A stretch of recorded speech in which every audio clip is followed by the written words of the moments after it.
Assalamualaikum warahmatullahi wabarakatuh. Pada mata kuliah metode pengobatan Islam kali ini, saya akan membahas konsep Islam dan kesehatan manusia. Hal-hal yang diperlukan dalam proses penciptaan manusia adalah sebagai berikut. Manusia diciptakan oleh Allah dengan proses yang sangat menakjubkan. Selama hidupnya, manusia mengalami beberapa masa. Kemuliaan yang Allah berikan kepada manusia meliputi diangkat sebagai khalifah di muka bumi. Kemudian, manusia diberikan bentuk yang terbaik, dilengkapi dengan perangkat yang menunjang. Manusia juga diberikan kekuasaan untuk menundukkan alam. Selanjutnya adalah bekal hidup manusia yang meliputi potensi jasmani, potensi akal, dan potensi ruh. Pada potensi jasmani, Allah menciptakan jasad yang membutuhkan makanan dan minuman agar jasad tersebut tumbuh dan berkembang sebagaimana ia juga membutuhkan pakaian dan tempat tinggal.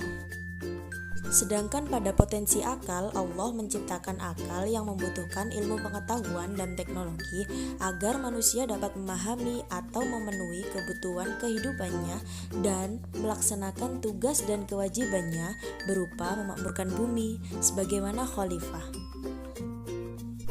Sedangkan pada potensi ruh, Allah menciptakan manusia yang membutuhkan petunjuk dan hidayahnya agar kehidupan manusia menjadi lurus di dunia dan di akhirat. Berikut adalah penyakit manusia menurut Al-Quran. Yang pertama adalah penyakit hati yang terbagi menjadi penyakit syubhat dan penyakit syahwat, dan yang kedua adalah penyakit jasmani.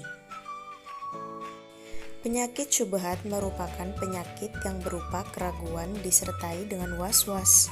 Sedangkan pada penyakit syahwat disebutkan pada Al-Quran surat Al-Ahzab ayat 32 dan Al-Baqarah ayat 30 yang berarti dalam hati mereka ada penyakit, lalu ditambah Allah penyakitnya, dan bagi mereka siksa yang pedih disebabkan mereka berdusta. Jadi bisa dikatakan penyakit syahwat adalah mereka yang tidak mampu melawan hawa nafsunya. Penyakit jasmani merupakan penyakit pada tubuh atau badan seseorang. Allah menyebut tentang penyakit jasmani dalam ibadah haji, puasa, wudhu, dan lain-lain lagi. Lantaran itu, Allah dan Rasul-Nya telah menetapkan perlunya menjaga kesehatan, menjaga tubuh dari unsur bahaya seperti racun, basi, tajam, bisa, binatang buas, dan sebagainya. Mengeluarkan zat berbahaya dalam tubuh seperti darah, kencing, muntah, bersin, lapar, mengantuk, dan sebagainya. Serta berpuasa. Dengan berpuasa, kita akan menjadi lebih sehat, umumnya sehat jasmani serta rohani. Doa adalah obat. Obat akan memerangi, mengobati, mencegah, menghilangkan, atau mengurangi bencana yang menimpa. Doa adalah senjata orang yang beriman.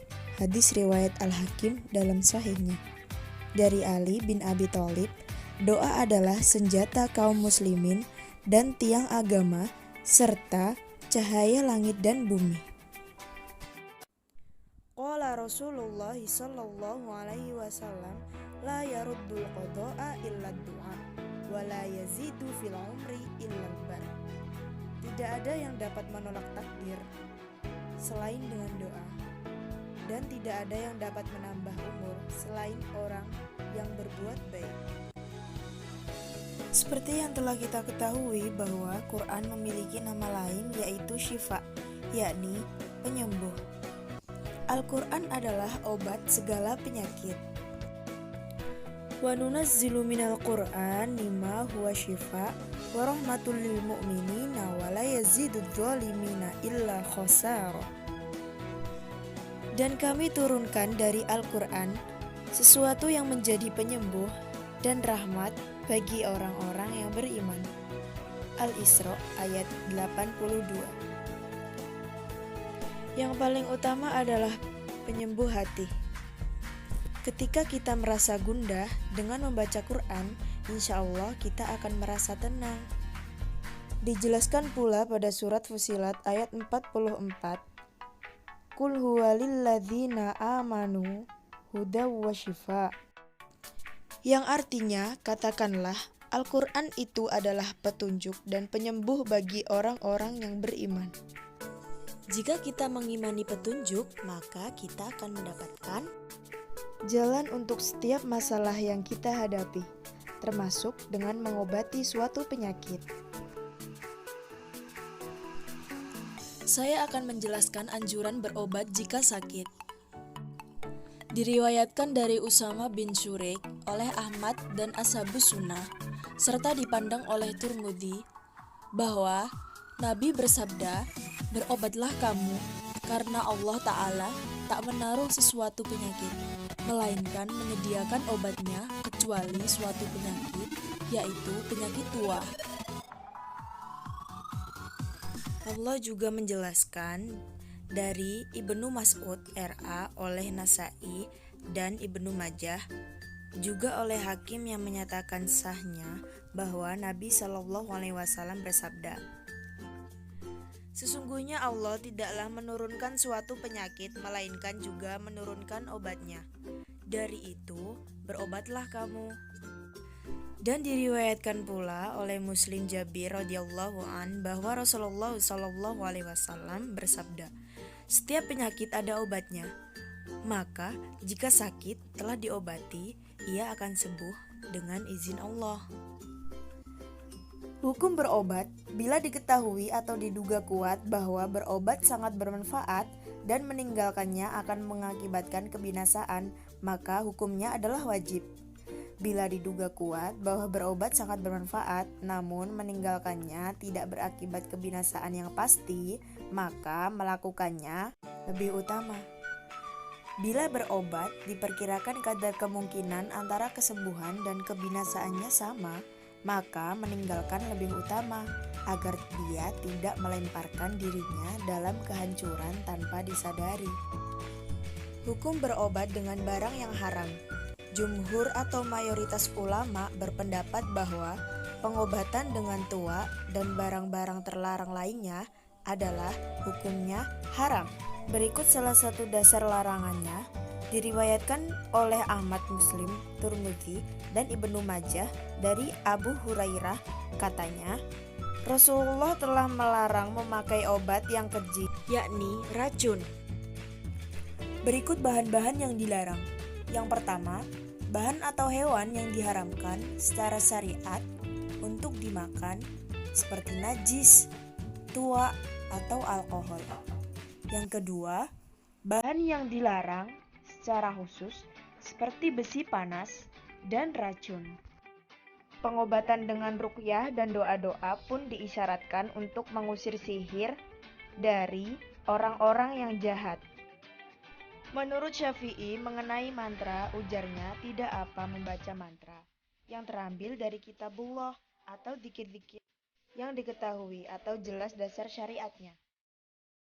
Pengobatan Islam sesuai tuntunan syariat sumber utamanya adalah Al-Quran hadis. Dapat berupa pengobatan dengan ruqyah dan bahan-bahan yang tersedia di alam atau kombinasi dari keduanya. Tidak menggunakan barang-barang yang dilarang ataupun yang diharamkan. Selanjutnya adalah pengobatan Nabi. Jika Nabi mengobati demam, maka Nabi akan mengompres dengan air.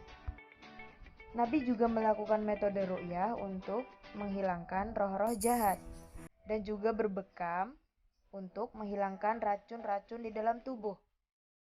Dan Nabi mengonsumsi madu untuk menyembuhkan berbagai penyakit. Kemudian, Nabi juga menggunakan besi panas untuk pengobatan, namun lebih baik jika tidak dilakukan. Kemudian bahan alam yang tercantum dalam Al-Quran Di antaranya adalah kurma, madu, buah tin, buah zaitun, buah delima, jahe, dan pisang. Berikut adalah manfaat di antaranya. Kurma bermanfaat untuk mencegah anemia, menangkal radikal bebas, menjaga kesehatan otak, dan lain-lain. Dan madu sebagai sumber vitamin, meningkatkan imun, dan lain-lain. Kemudian buah zaitun yang memiliki manfaat mencegah kanker, obesitas, menurunkan risiko penyakit jantung, serta dapat dibuat untuk minyak yang memiliki manfaat dalam kesehatan dan kecantikan. Sedangkan pisang memiliki manfaat meningkatkan kesehatan pencernaan, nutrisi yang menyeimbangkan gula darah, dan lain-lain. Kemudian dengan berbekam, memiliki manfaat membuang racun, angin, dan kolesterol, memperbaiki beberapa sistem tubuh, dan menghilangkan sihir. Kita dapat menyangkal segala penyakit dengan pola hidup yang sehat, sesuai dengan ajaran Rasulullah, seperti tidur yang cukup, bersiwak, dan membersihkan tempat tinggal. Karena an-nadzafatu minal iman, kebersihan itu sebagian dari iman. Alhamdulillah, kita telah mempelajari konsep Islam dan kesehatan manusia menurut Al-Quran dan As-Sunnah. Semoga kita senantiasa dilindungi dan diberkahi oleh Allah Subhanahu wa Ta'ala. Amin. Tetap semangat ya untuk senantiasa menjaga kesehatan. Sekian video pembelajaran pada kali ini. Wassalamualaikum warahmatullahi wabarakatuh.